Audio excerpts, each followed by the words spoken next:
बोले माँ आऊंगो और वहीं पे तू कंडा, वही गोबरी कंडा में बना और कंडा में बना के तैयार कर, मैं आऊंगा वहीं खाऊंगा।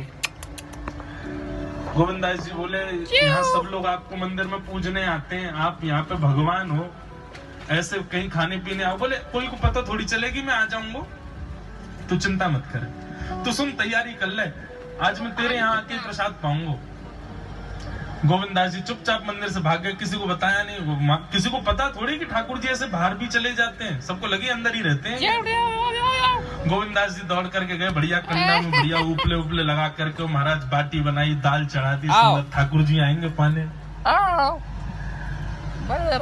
एक पंथ दो काज, ठाकुर जी को दो लीलाएं एक साथ करनी थी, एक तो गोविंदास के संग सुख लेना है और एक झाड़ू लगाने वाला गिरिराज जी की तलेटी में झाड़ू लगाता था, उसको मंदिर में प्रवेश नहीं करने देते थे लोग।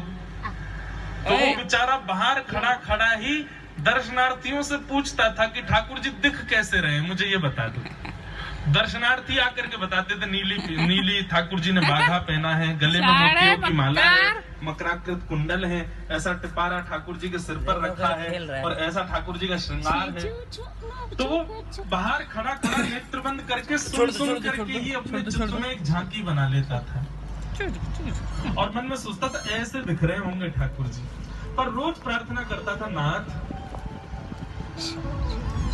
मुझे लगता है इस जन्म में तो आप मुझे कभी नहीं दिखोगे, भगवान इस जन्म में तो मैं आपके योग्य नहीं हूं, पर मेरे पे बस इतनी कृपा कर दो कि अगला जन्म मुझे दीजिएगा तो कुछ नहीं तो चेटी बना देना, तो चेटी बन करके मैं आपके 56 भोग में ही आ जाऊंगा, भीतर आके आपका दर्शन कर लूंगा, लेकिन मुझ पर अनुग्रह कर देना। ठाकुर जी उसके इस भाव से इतने रीझ गए, गोविंद दास को बोला